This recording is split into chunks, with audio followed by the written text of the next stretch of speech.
So reframe is just helping you to say there's one coin, and uncertainty is definitely showing up, but it's the same. It's just one side of a coin, and possibility is on the other side.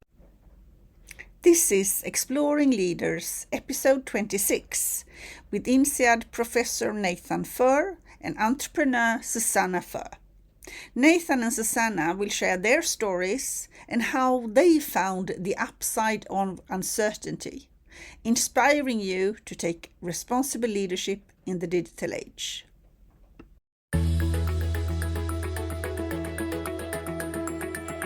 Do you wonder how trailblazing leaders sense at scale, evolve to innovate, and align the actions in this increasingly digital world? Welcome to the Exploring Leaders podcast. The experienced team at Degosian interviews leaders from around the world for insights and inspiration on how to lead in the digital age. In this episode, Degosian founder Lizalette Engstam, who is also an independent board chair and director, researcher, author, and advisor, asks the questions. Our guests today are the couple Susanna and Nathan Furr. Nathan is an innovation professor at INSEAD, and Susanna an experienced entrepreneur. They have researched, invented a framework, identified usable tools, and written a book called The Upside of Uncertainty, a guide to finding possibility in the unknown. They advise and teach companies, leaders, and boards on the concept of innovation and renewal. They are passionate about supporting companies and leaders to become more entrepreneurial and see the opportunities on the back of uncertainties. This episode focuses on their journey and insights and approaches they find useful for the top companies, leaders, and boards. So, warm welcome. The topic of today is uncertainty, and uncertainty is really increasing. That's one thing we're certain of. That it is increasing, and it's increasing the challenge for us as persons and personal leaders, but also the way we lead companies and the way we lead our boards. So in this episode, we are going to talk to entrepreneur Susanna Furr, and we're also going to talk to the INSEAD professor Nathan Furr, and you are actually a couple, so you have changed a bit and you're doing this together, which I think is also very interesting. Warm welcome, Susanna and Nathan. Thank you. So maybe I could actually ask with you sharing a bit about your backgrounds and what has taken you to where you are, and what was the reason you decided to do this research and write this book together. Do you want to start, Susanna? Sure. So my background is actually more art related. I did a master's in art history, and I'm an entrepreneur, meaning that I've done several different companies. I started a clothing line actually at Stanford while Nathan was doing his PhD, and we had a couple small kids, and we met as students actually. So I would say that our background is that we've always loved researching and ideas together. But most recently, I wanted to join this topic that Nathan will explain more in a moment, because everything in my life that I'm really proud of and that I'm excited about came after taking some risks and going into the unknown of uncertainty. So right. Even just the fact that we live in Paris today, and we're Americans who, with big teenagers even, that a lot of people said, you're crazy to change school systems. And we were living right close to my parents and a lot of my siblings. We had a really great setup, but we felt very called to do something more invigorating in our lives. And so I am so keen on helping other people figure out how to see uncertainty as truly just something that is an obstacle to getting to the possibility that will make our lives truly meaningful and exciting. That sounds fantastic. Thank you for sharing that. And Nathan, do you want to share something about your background? Yeah, one thing, this work really emerges out of the last 20 years of interviewing innovators and designers and creators, and realizing what Susanna hinted at, which is to do anything new, they all had to first face uncertainty. They had to take a risk. They had to step into the unknown. And the same is true for established companies that want new sources of growth, new opportunities. They have to take a risk. And that's a bit of a paradox for both us as individuals and as organizations, because that's something we're often uncomfortable with. And for me, I was just so curious because I'm not somebody who came to this world wired to love uncertainty. It stresses me out. I'm a little anxious in the face of uncertainty. So I wanted to learn, how did these people get better at it? And could I use those tools to help me? And so that was really the genesis of the book, was asking, how do I as an individual, and how do I help also leaders to get the tools to step into the unknown? Because we all want change and transformation and growth and possibility, but we can't get to that without realizing that possibility and uncertainty are really two sides. And we're also very risk averse, most of us. So I wanted to ask you, who of you are taking on what types of uncertainties, and how do you complement each other? And how has that impacted your writing on the book?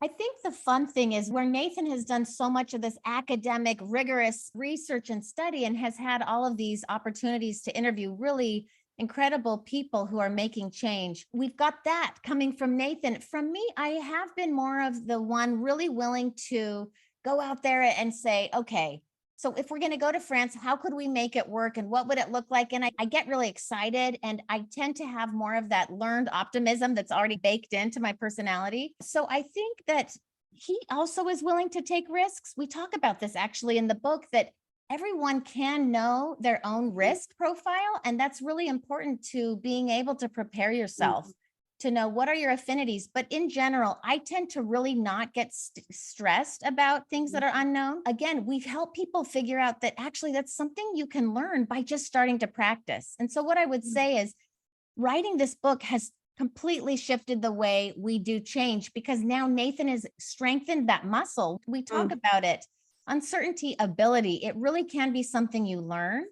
And he's gotten way more facile with uncertainty. So it's fun because we both are getting to those frontiers together. We're both looking for adjacent possibles in a way that he used to be more nervous about. But it's something that as you practice, you can grow your ability. Yeah, and I think from my perspective, obviously, if left to my own devices, I probably would have written something just to leaders and organizations.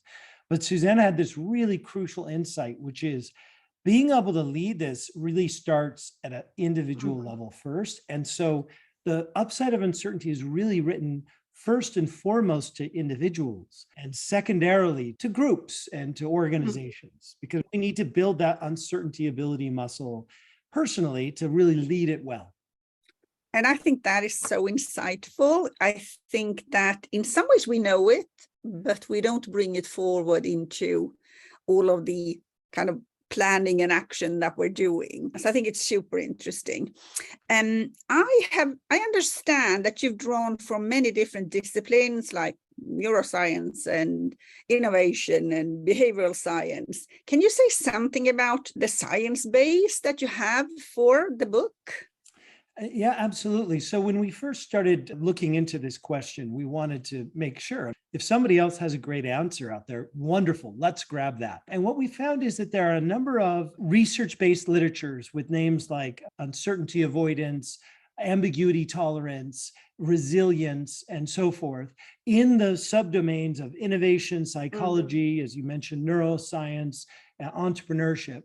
And what those literatures were very clear is that people do differ in their ability, that people can learn to be better in the face of uncertainty. And those who have learned this ability are better entrepreneurs, better leaders, more adaptive, all these great things. But what was very much missing was the how. And so like, how do I, and that's what I really want to know. I want to get better. So teach me. And whenever it was possible, we did draw heavily on the literature that was available. So when we talk about uncertainty, we talk about 4 categories of things to do.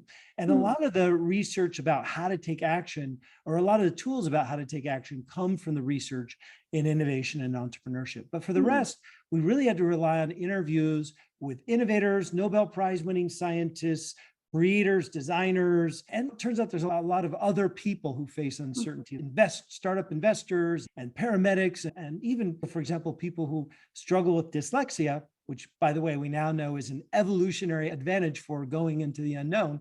But anyway, we draw very much on the empirical research and on the interviews to do that. I will let my husband and the kids, some of the kids that I have, that this is a treat that they have in dyslexia. In fact, I already know that they are much better in certain things than I am. I can see that so clearly.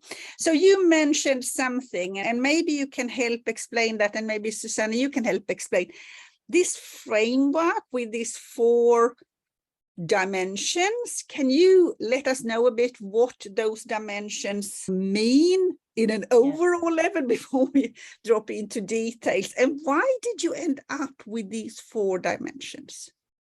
So I would love to. We call it the first aid cross for uncertainty. And so we knew that was an international symbol of help. Someone give me the tools I need to make change or to help myself. And so the north axis, you could say, is to reframe. And it's all the tools that will be required for when you are struggling to see the value of going through something difficult that's unknown, whether you're choosing it or whether it's happening to you. So framing is just about how you perceive something, and it will change how you think and act later. So reframe is just helping you to say there's one coin, and uncertainty is definitely showing up, but it's the same. It's just one side of a coin, and possibility is on the other side. So all the reframing tools are really meant to encourage someone to stay around and get through that. Priming is on that left side, if you're looking at it like face forward. And prime is really about preparing, but we chose the word prime because often before you can use something or do something, you have to prime it. Like a wall, if you're painting, you put on that first coat to really make the finished project look better, or you prime a pump to get water flowing. So it's those preliminary. There are some action steps in it. It's not only cognitive, but when we were talking about risk and knowing what risks you're good at, that would be a prime tool. And then on the same axis in the doing phase of facing uncertainty is do. And we just chose that word because it's, the best way to get out of uncertainty is to start taking action, but you've got to do something, but how?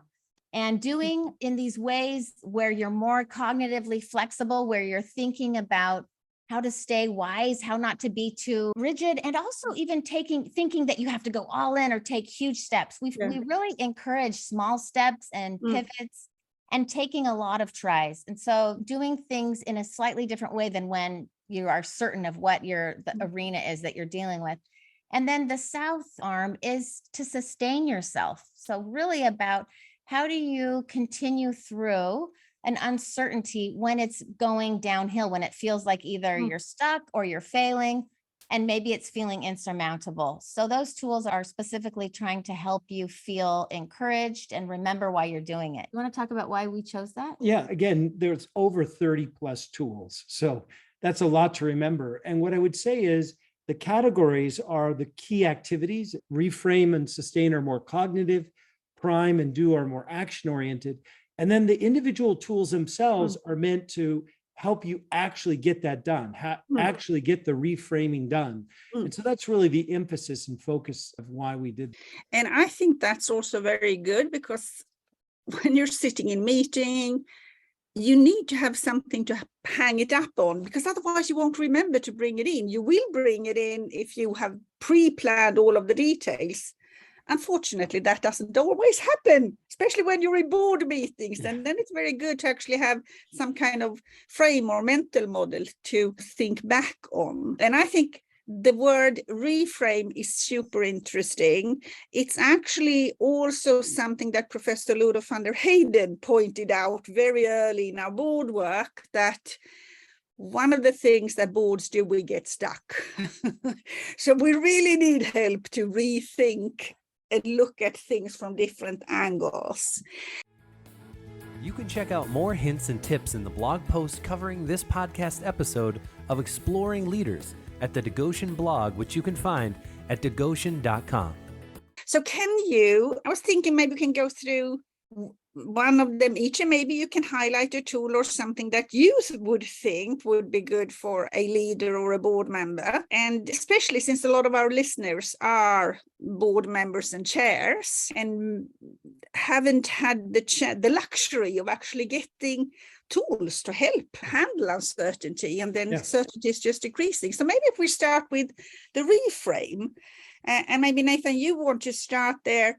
What does it mean? And is there any tool you think could be valuable for a board member, either in personal capacity or in actually the board work even? Yeah, absolutely. First off, you mentioned reframing is based on a very well-established psychological mechanism known as framing, which very simply means the way we describe something shapes how we decide and act. Now, here's the dilemma. There's a very famous study by Kahneman and Tversky. They won the Nobel Prize for this work that showed something specific about human nature that's curious. And that is, in their experiment, they gave people 2 treatments for a disease. One treatment had a 5% chance of success, the other a 95% chance of success. And even though those are statistically identical, we all prefer the 95% chance of success. Why? Because we are wired to be loss averse. We're afraid of loss and we're gain seeking. Now, when it comes to uncertainty, this creates a fundamental dilemma because uncertainty almost always presents to us as loss. That's why we want to avoid it and get out of it. But remember what Susanna said, uncertainty and possibility are 2 sides of the same coin. So if we can frame whatever is happening, the opportunity or the thing that's happened to us, in terms of the possibility, it allows people to move forward with that gain mindset, that with courage and with excitement. So great example. This is not a pandemic book. We started this a decade before, but the pandemic revealed some interesting framing effects. So there were some leaders I saw who framed the pandemic to their organizations by saying, this is the worst thing that's ever happened to us. This is worse than the Great Depression. And you know what? No surprise that the people in that organization really turned inward and were like really anxious and really wasting a lot of energy on unproductive things. Contrast that with leaders like one of my favorite examples is Brian Chesky of Airbnb. Again, an industry incredibly hard hit by the pandemic, but what is his response? He frames it in terms of the opportunity. He says, this is our chance. This is our chance to show we're a great company, and great companies are forged in moments of crisis. And by the way, there's great empirical research to support that, like how an organization frames like a disruption, whether it's a threat or an opportunity, they're much more effective when they frame it in terms of the opportunity. So that's like the core idea. In terms of what we write about in the book, we try to provide tools to help leaders or individuals do that. And like a great example is frontiers. So a frontier is a border zone between the known and the unknown. And we tend as individuals and organizations to be well back from that frontier. But innovators, they see the frontier as where they do their best work. Let me put this in an organizational context. So at an individual level, actually, first, we could think about, am I on the frontier of any number of things, career, relationship, intellectual frontier, emotional frontier, we could go on. But companies have this too. They have product frontier, customer frontier, employee frontiers. And we're not saying you should go on every frontier all at once, but sometimes you need to do that. You need to step on. We spent some time with Hamish Taylor when he became CEO of the Eurostar. And at that time, the Eurostar train linking London and Paris was losing over 200 million euros a year. And there was a fire in the tunnel and they had no service. So they were in hot water, right? And then how do we recover from this? That was the question. And when they looked at the data, they could see we're really popular with business class travelers, but not with leisure class. And so they'd done all this marketing segmentation, they'd relaunched another campaign, and it didn't have an effect. And Hamish Taylor said to us, it was only when we got on the frontier with our customer, that is, we put the marketing data in the drawer, we went out and we spent time with those customers.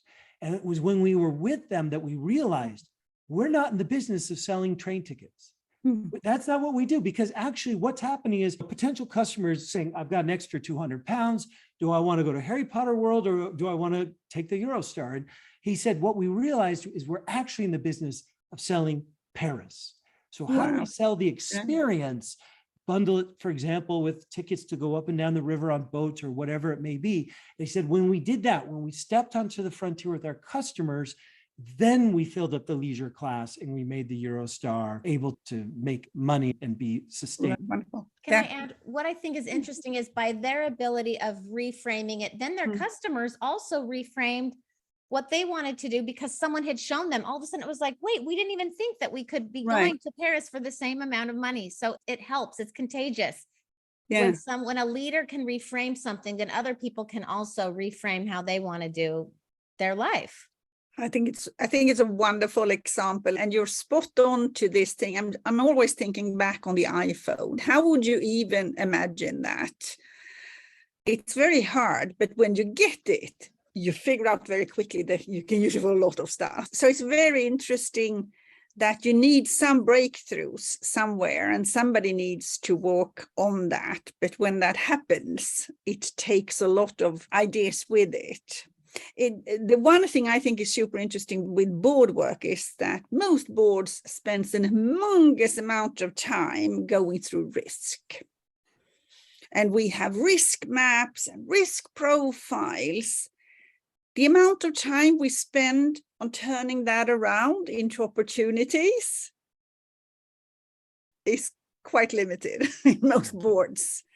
And we could as well. Of course, they do that in the operations, but there could be just as good guidance on the opportunity side as on the risk side. So I just think that example is fantastic that you brought out so that people can start to find their ways. Yeah. And I want to, since we are thinking about board members, I want to acknowledge that there are some things that we want to think about in terms of risk. We're not saying we'll embrace uncertainty in the factory when people are at risk of getting hurt when life and limb is it. We're not saying that, but there are other situations. Like a great example of this is think about what a thorny problem climate change is. And it's really so many parts and pieces and systems. But there's a woman, her name is Dr. Ayanna Johnson. She's a biologist. And what she likes to ask is, what could happen if we got this right? And she finds when she asks that question on panels, people have rarely actually thought through, well, what would it like to get this right and to execute on that? And as humans, we're actually drawn towards that. We're more excited by the vision of what the possibility could look like if we got it right than we are by all the risk and the doom and gloom. But we don't spend time on it. Yeah, we don't. So like you said. So as board members, we want you to spend time on what would it look like if we got this right? Because that's what will truly motivate people and stakeholders and employees and customers. I think it's a great prime into a strategy session.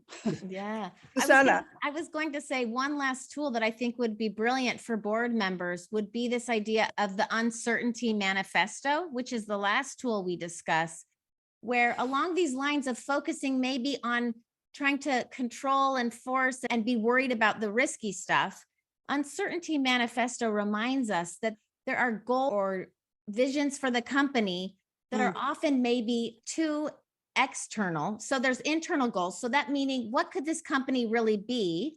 And maybe forcing it too much when in reality, there's also things that are in our control and things that are entirely out of our control.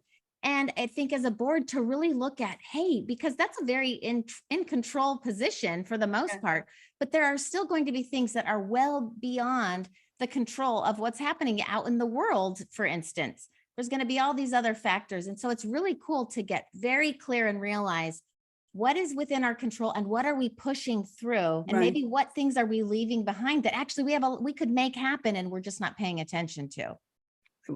Great example, really great example.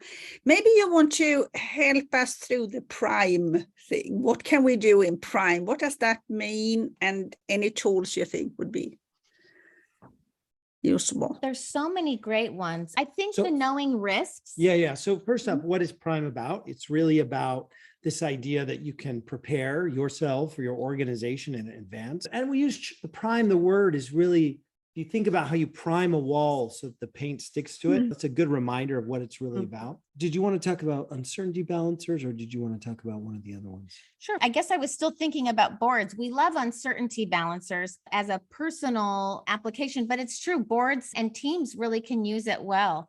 So uncertainty balancers is this idea that when we go into uncertainty, we're not saying don't comfort yourself at all. Don't have anything be certain. No way. We all need to lower the temperature when we're facing uncertainty. So uncertainty balancers is this category of things that actually even the top innovators who say, I love uncertainty, I eat it for breakfast, even they behind the scenes have lots of things, rituals and routines that they do to instill some certainty to their kind of mad dash world. That could be they bring their same breakfast with them every day, just so they know what they're going to be able to eat. It might be that they wear even the same outfit or have a uniform kind of, so they take down that decision-making step that sometimes causes a lot of stress. Another example in an organization setting would be one of my former executive students talked about how in their electric vehicle charging startup, every Friday, they had a period of time near the end of the day where they could talk about what had happened that week, how did it feel, share emotions, and then they would go out and get a drink together. And that was always one of the top keepers in the organization, because it was this way to balance the uncertainty that they were facing in other parts of the organization. And so I think that's an interesting tool when it comes to preparing. Indeed it is. But I also think this ritual thing is good because the level between board members are quite different. And you will realize that when you get into a crisis. Yes. It's really hard for some people to handle that. And you really need some structure around something in order to get through. Now, I remember you were going to talk about knowing your risks. You should have talked about that. That would have been good. We still can. I think that's a perfect example of why it's so helpful if as a team, you do the Riskometer, which is a tool that Nathan's mentor at Stanford, Tina Seelig, came up with. And it's a place where it's like a little graph and you chart your either affinity or aversion to certain kinds of risk. And it's great to do as a priming activity for yourself, because knowing, hey, wait a second, I'm actually not playing to my strength. I'm actually quite good at emotional risk, but I'm not doing enough. Or you chart maybe that you're terrified of financial risk, and all of a sudden you can start to either hedge up yourself and maybe team up with someone who maybe is not as afraid in that category. But as a board, how powerful would it be if you knew what each other was really feeling good about? And then it takes some of the pressure off, because we're not all meant to be stellar at everything. There's no way. Right. And so it's a really great tool for teams to do, for couples to do. We like to, like you asked us at the beginning, who's good at what kind of risk? It's helpful to say, hey, thank you. And it's in a moment of awareness to acknowledge who's really good at what. And then the happy news is that you can fortify where you're feeling weak and play stronger where you might have not recognized that you actually were stronger there than you thought. So it's a great tool. Super interesting. Thank you so much for that. To get even more value out of the podcast series Exploring Leaders, you can find everything from research reports to advice and courses at the Degoshen website, which you can find at degoshen.com.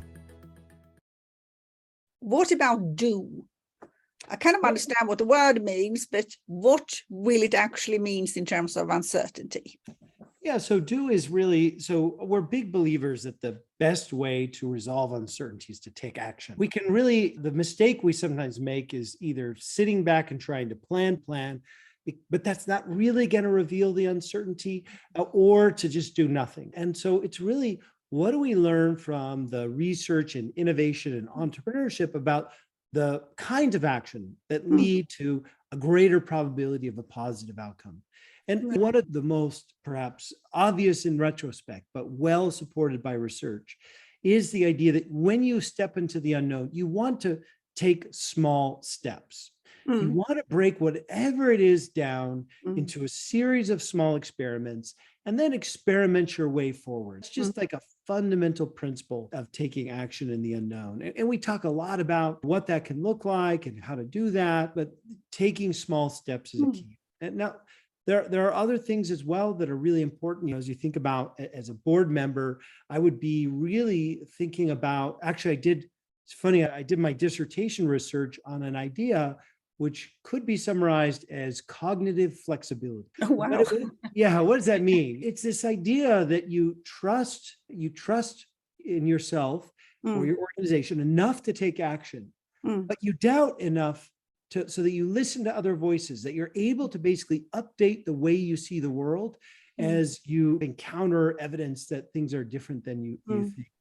And it comes from there was a very kind of famous story that kind of sparked this observation. It came from a fire, actually. It was a forest fire in 1949 in the US.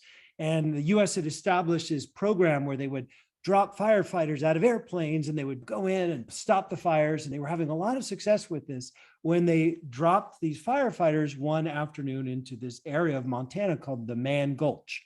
And what happened is that everybody thought we understood how to fight fires. And they actually landed out of the airplane, sat down, ate dinner, and said, oh, let's make our way down to the river so that we have an escape route if things get out of hand.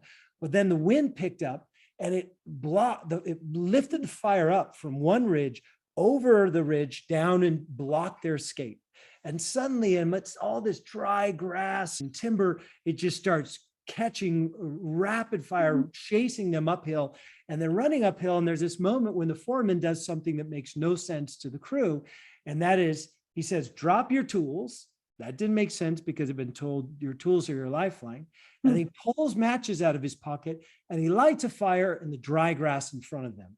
And they're like, hey, we've got a fire at our back, 50 feet tall. Why are you lighting a fire in front of us? Are you crazy?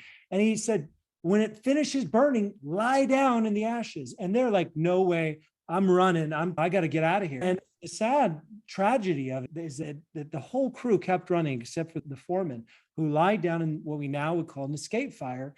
And he survived, but the rest of the crew were caught by this fire running at 600 feet a minute, 600 feet a minute. And it really became this kind of key insight for my field of organization theory about when do you hold on to what you know versus when do you drop your tools. Right. And that turns out to be a really important principle in uncertainty. Trust what you know enough to move forward, but be listening to the other voices. Be asking yourself, when's the time to update the way I view the world? Thank you so much. And that was a touching story for many reasons. So let's go over to sustain. What is sustain? And maybe you want to take this one. Sure. Anna. Sustain it's a crucial step because we're going to need it for sure. I think we need all of the categories, but when we face uncertainty, there's no way we're going to get everything. There's going to be setbacks. There's going to be even more surprises and sneaky things that happen, or devastating things actually that could happen. And it's a set of tools really aimed to help you feel like you can reground yourself in why you're doing it. And maybe you figure out, I need to shift. There's still some of that cognition that needs to be happening for sure there. But it's really a place of, we use three, like you said earlier, sometimes you need a framework. So we break down all the tools of the sustain into three.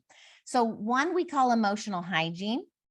That would be just simply taking care of the emotions that go along with that moment when it feels like it's going to fail or that you're not up to the task. The second part of sustain is reality check, which is actually a very cognitive behavioral set of tools, which is really where we really encourage you to take a hard and real look at what's happening. So an example of that kind of tool is either a series of frustration management frames. So where you're able to look at what happened if it failed and see, hey, wait a second, I learned from this. That's a reality check exercise where you're not just saying the whole thing was wasted and I'm a terrible person. You're looking at, no, wait, this was some good learning out of this. What can I do with this? And then the third part of sustain is something that we call magic.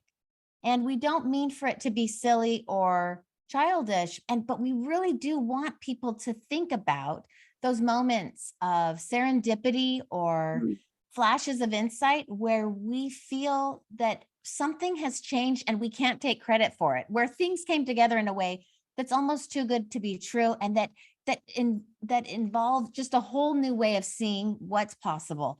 And so those three parts make up the sustain category. I think this is really good. I think the reality, when I just map that back to board work, and that is that most boards follow up kind of the operations, but they forget to follow up the strategy. And it's actually the long term, they just bake that into. But that means that you're not really following the innovation. You might not really following the groundbreaking things that is there. But it's also okay if it actually doesn't work, because it's still just a thought. It's an interesting tool also for boards to actually think about reality for the uncertainty, not just for where you are. One of the things that I wanted to ask you guys is, what do you find being a common myth about uncertainty? Probably that I think there are too many of us that believe we just really should be really risk averse and careful and cautious and waiting and making sure. It's not bad advice. I think parents usually pass down this real like double check, triple check, get everything in line. But as far as a myth, I think that's the myth is there that Susanna's describing is that it's actually morally and ethically or right to be more, to create more certainty, or it's our responsibility. But when we create things when we lock everything down, so everything is certain, we actually eliminate the chance of possibility. In our personal lives, that's very true.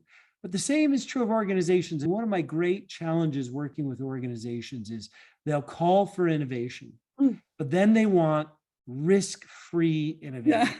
Yeah. And I'm like, I'm sorry, that doesn't exist, because uncertainty is literally the moat that protects that opportunity from somebody else just grabbing it. Otherwise, anybody passing along would be like, oh, risk-free opportunity, I'll take that. And so this ability so number one, certainty is not always better. And number two, that the myth is that there is possibility without uncertainty. No, there's always uncertainty. It doesn't mean it's wrong. How do we be smart? How do we be wise about it? And how do we make room for it? And I guess the third myth I would say is that somehow we can't have uncertainty in an organization, that somehow that they if you have some uncertainty, then everything's out of control. We're not saying that. We're very clear that parts of the organization are going to be oriented to execute repeatedly with certainty, and we want to be paying attention to eliminating risk. But at the same time, an organization can also say, in what areas is it appropriate for us to embrace some uncertainty so we could create some new growth? And Thales is one of my favorite examples of this. They do applications for space and what we would call kind of high demand settings, so where failure is not an option. And that part of the business they are very clear and certain and careful, but at the same time, they're able to recognize if we want to create new businesses, we're going to have to embrace some risk, embrace some uncertainty, not forever, but while we're discovering, while we're doing new things. Thank you so much for that. And I also wanted to ask you, because you interviewed a lot of leaders for this book, there's a lot of stories in your book as well on that. And is there a leader, or maybe even one leader for you each, that you actually find inspiring, that you think this is somebody we should look at in terms of trying to tackle the uncertainty and having an interesting way of doing it? I would love to just say that the head of the school in Copenhagen, the Chaos Pilots, I can't remember his last name, Christer, but because he is leading those students in such a way that we all can take inspiration from. And ultimately, it's about believing that they're going to be capable of facing it, almost believing in them so much. He calls them your chaos pilots from the first day, because we do need leaders that motivate us, that believe that we can do things. But also the way he tackles with his students and encourages them is that they don't have to know all the answers going in, that they can find their way there, that they can be curious and rigorous and figure stuff out, but figuring it out as you go. And I think it's so inspiring because he is able to talk. First off, he's so excited about uncertainty, but it's not in a very strange or hard way to feel. He's really just living it in practice all the time, but really encouraging his students to be thoughtful, but also that they can find their way. And I think that's really helpful. It's not mysterious. It's just keep going. Yeah. drawn to something. I think that was a super good example. If people now want to read the book, if they like to follow you, or maybe you even offer some engagement with them, how would they reach out to you and what could they expect? Yeah, we have a website called The Upside of Uncertainty. It's the same as the book title. We have a second website, they point to the same place, called Uncertainty Possibility. So that idea that uncertainty and possibility are two sides of the same coin. So whichever is easier to remember. You can reach us that way. In addition, we do trainings. We've done trainings with organizations to help them build their uncertainty ability, either as leaders or as teams. In addition, we are in the process of creating an asynchronous course that will allow us to scale those tools and ideas somewhat, and then combine that with workshops and training. And then, of course, on the website, we describe these tools as well. And we want people to get access to them. Our hope is to help people and organizations to create those new possibilities. Yeah. So that's really the spirit of it. And I know the book is available at Amazon and maybe some more places as well. Yeah, most of the independent booksellers around the world have The Upside of Uncertainty, and also Amazon. And of course, and you can also order it from the website as well if you need it. So it's all available. Thank you so much. And thank you. One of the things I like to have in the end of the conversations with my guests is I want to know that if you were a furniture, what would you be? And I have two answers this time, two different answers if possible, but maybe the same. So who wants to start? Wow, that's tricky. Do you have an idea? Okay, I don't know if it counts as furniture, but I think a diving board would be really cool because it'd be interesting, because what I love about a diving board is it allows you to compress and then release the energy and get this spring. And for me, that's at the heart of how I view being human. One of my favorite books I ever read was Goethe's Faust. And in the beginning of this very famous novel, the devil teases Faust and says, "You human beings, you're so pathetic. You're like a grasshopper jumping up to the heavens and falling back down to earth again." And to me, that's such a beautiful image. Of course, we're all limited. Of course, we struggle with uncertainty. Of course, we get tired and we run out of energy. But that ability to jump up, to dream, aspire, and try, I think is one of our most precious capabilities. And really, I think when I'm at my best in writing, when we were writing this book, or in thinking about this book, or in living this book, because we very much tried to live it, that's what it feels like. So that's what I would say is a diving board. That's fantastic. That. And what about you, Susanna? That was lucky because I had a minute to think, but I realized I would be the coziest window seat ever that had the cushion and pillows, because I love to read or sit by a window. And I would want to be that thing for people to come and just curl up with a good book or listen to music. So a place where you could dream. So it relates, both of these examples relate so well to both of you and also to the work you're doing. Thank you so much for taking time to actually do this interview. Thank you. Thank you so much. Thank you. It was really fun. And I hope that we will find a way to work together, because I think that'd be super interesting. It would. It's certainly needed for many of the leaders and the boards to get some tools in their hands. Yeah, absolutely. Thank you for interviewing us and spreading these tools. Well, and for pushing our thoughts too, because the boards, it's so true. Boards is a really important place because they do have a lot of say in how things go. They need to learn also for themselves. The reason why I really felt this book needed to be written to the individual is because our ability starts first in our own personal experience. And if we're frantic, we can't be brilliant. We can't have our ideas come across. That is so true. That is so true. And the interesting thing with board work now is that most people who are on boards, they came on because of something they did.